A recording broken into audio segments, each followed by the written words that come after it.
todos, sou Tana Jatene, diretor de comunicação da SBHCI. Tenho aqui comigo dois grandes amigos, Dr. Breno Falcão, Dr. Marco Weinstein, sejam muito bem-vindos. Vamos falar de um assunto aqui muito interessante, vamos falar de placa vulnerável. A gente ouve-se falar sobre esse conceito há muito tempo, né? Desde o estudo Prospect, lá, desde antes, inclusive, e o conceito está aí, mas do ponto de vista prático, né, Marco? A gente muitas vezes ainda não sabe o que fazer com isso, então a gente podia começar conceituando, né? O que é uma placa vulnerável?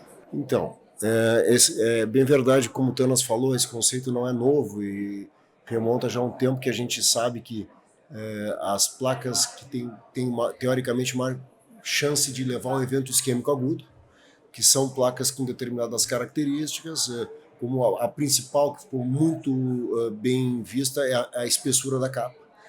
As placas chamadas placas de capa fina, com conteúdo lipídico aumentado, maior presença de macrófagos, seriam as placas que teriam maior vulnerabilidade, ou seja, seriam mais propensas a terem um evento isquêmico causado por ruptura, né, Thanas? Porque existem outros mecanismos que são associados às outras formas de eventos isquêmicos, como a erosão, o nó de cálcio, mas esse seria o mecanismo principal da ruptura da placa, sendo a base dela a ruptura de uma placa, levando a uma trombose aguda, de uma placa vulnerável, de uma placa com essas características propensas à ruptura.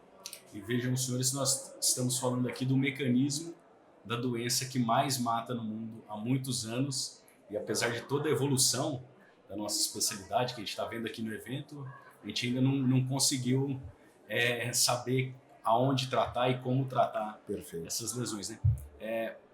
Queria ouvir de vocês hoje o que a gente tem de método de imagem para identificar essas placas, qual que é o melhor, quais as vantagens de um e de outros.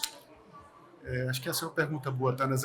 Esse é um assunto realmente palpitante, né? Esse é um ponto em que a gente, em diferentes fases da intervenção coronária percutânea, a gente vem tentando avançar nesse cenário, de fato, a proteger o paciente de um evento maior.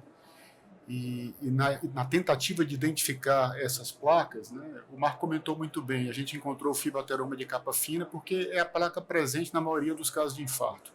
Então a gente olha, qual será que foi a placa que rompeu? Aí tentou-se mapear e se viu que o sujeito que teve uma ruptura de placa, ele tem várias outras placas que não romperam.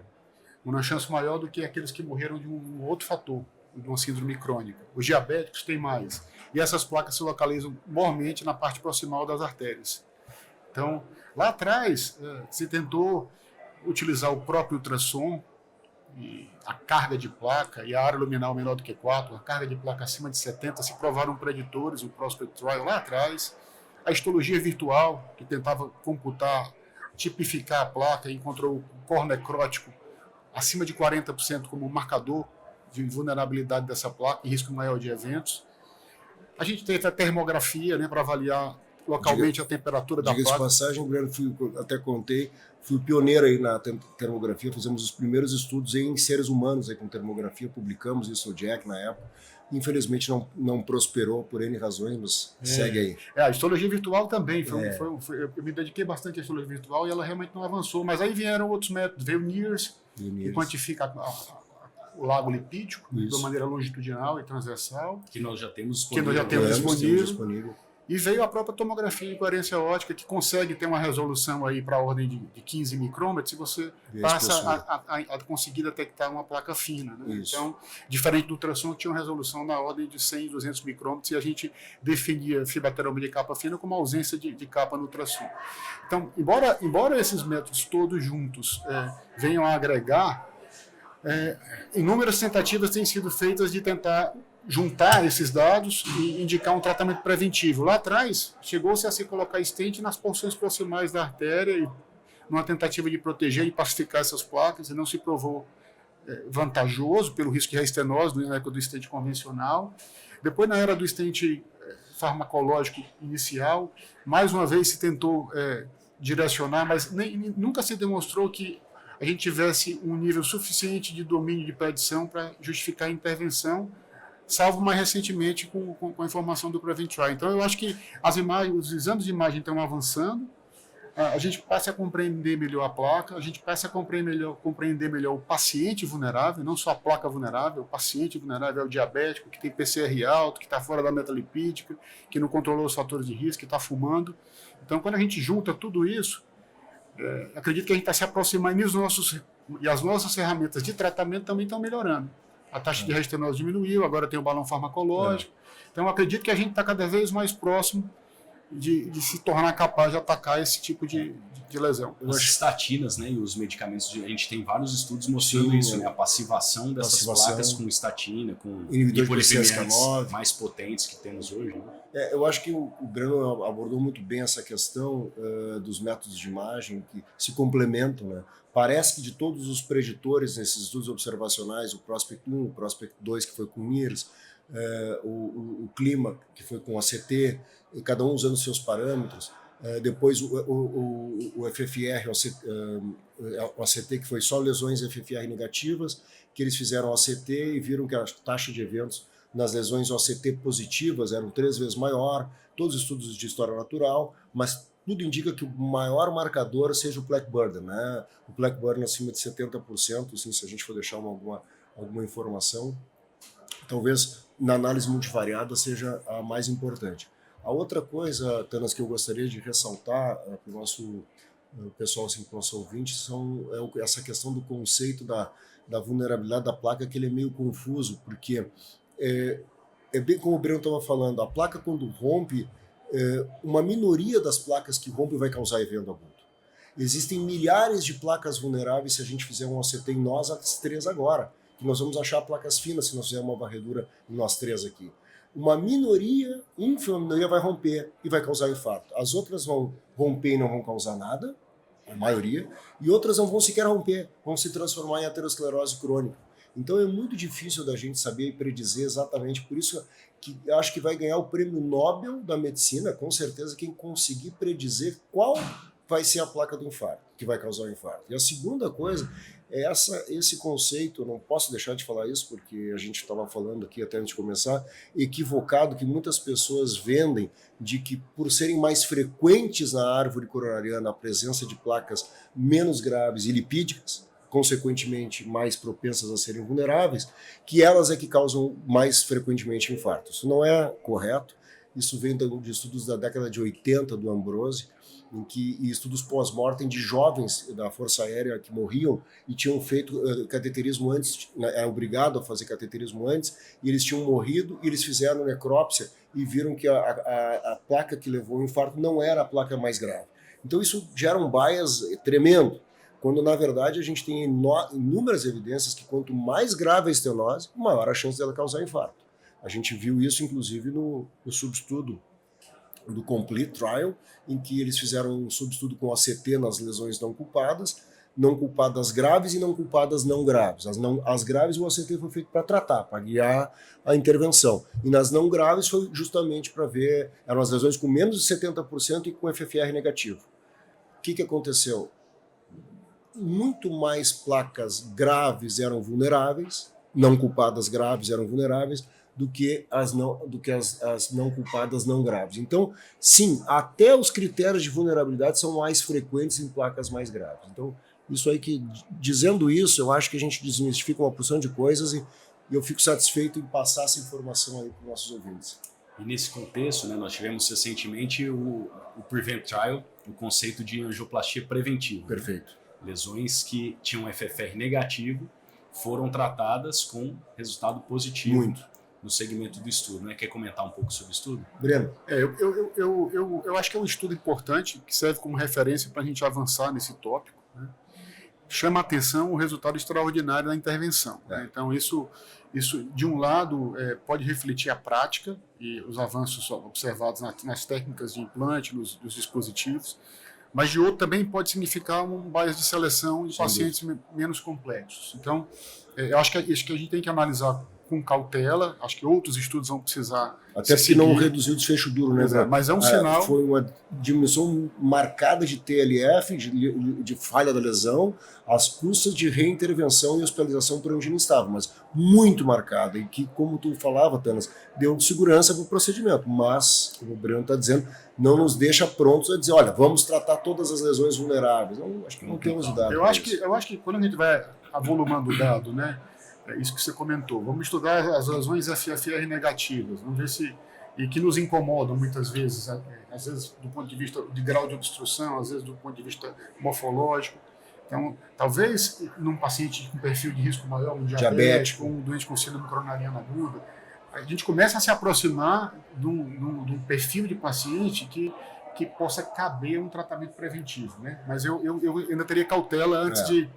Eu ficaria muito mais satisfeito em tratar uma lesão mais vulnerável, não grave, angiograficamente não grave, entre 50 e 70, como eram as do Prevent, e FFR negativa, de um paciente oriundo de uma síndrome coronariana aguda, como eram os pacientes do Prosper, como eram os pacientes do Clima, como eram os pacientes da maioria dos estudos. Né? Tem o Peito também que fez a mesma coisa. Os pacientes do Prevent não eram assim, eram pacientes estáveis. E mesmo assim eles tiveram essa redução importante de eventos. Eu acho que duas coisas faltou para eles. Uma, o N maior, porque como a doença é menos grave, a gente precisa ter um N maior para ter desfecho duro. E a outra é que os pacientes não eram os corretos. Se esse estudo fosse reproduzido, e está sendo reproduzido já em pacientes com os pacientes como o Prosper, na lesão não culpada de uma síndrome coronariana aguda, eu tenho a impressão que teria mais chance, porque as lesões não culpadas em síndrome coronariana aguda são mais vulneráveis, são mais instáveis.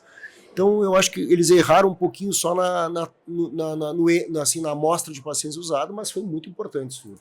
E acaba, né, Marco, que todos esses estudos de tratar ou não tratar as outras lesões num paciente com síndrome coronária aguda, né, com supra, todos eles foram na mesma linha, de benefício de tratar as outras lesões, e alguns deles até tratando as acima de 50%. Exato. E não 70%, como costumamos fazer. Então, muito provavelmente por trás disso está esse conceito, né? Um único estudo falhou.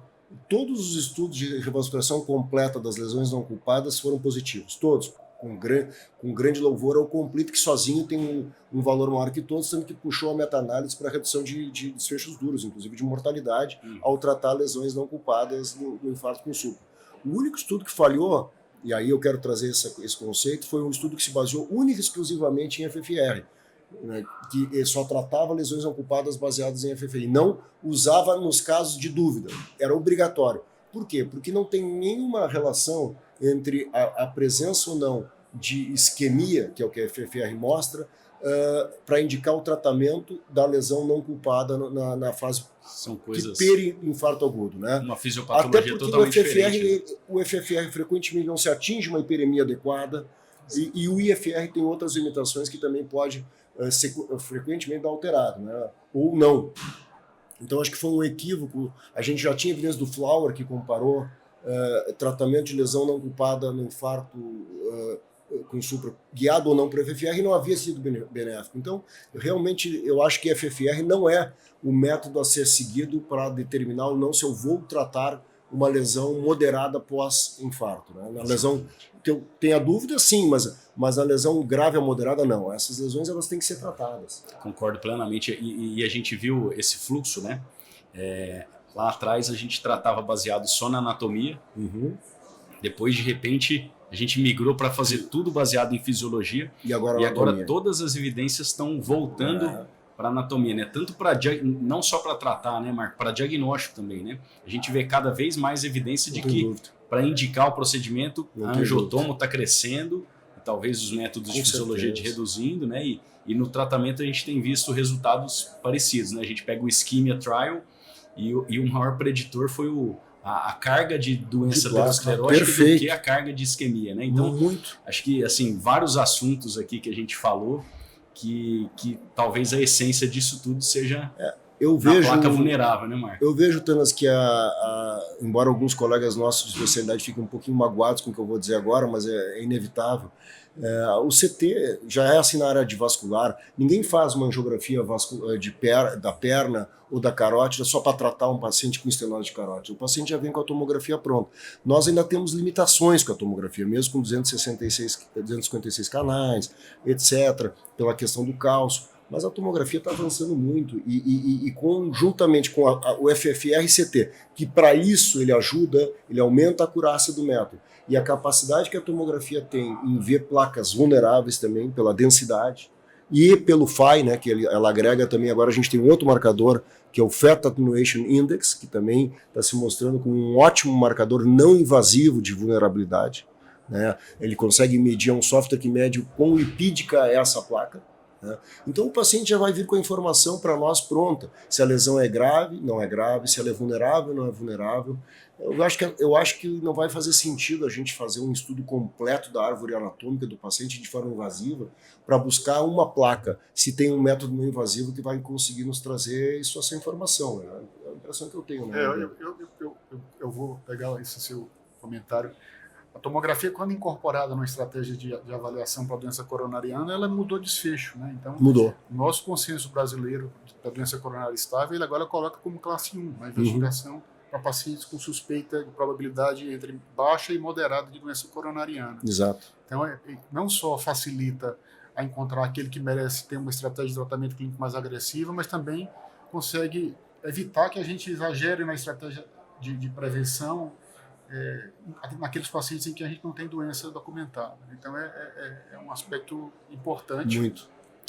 Uma coisa que eu acho que vale a pena comentar também é que, historicamente, os estudos que tentaram checar o papel da intervenção versus o tratamento clínico na placa vulnerável, eles falharam muitas vezes em superestimar a ocorrência de eventos. Exato. Isso aconteceu muito nos estudos iniciais, em parte porque a prevenção secundária e primária melhoraram. Muito. Então a gente tem esse competidor, felizmente a gente tem esse competidor, que é o tratamento clínico, ele vem melhorando.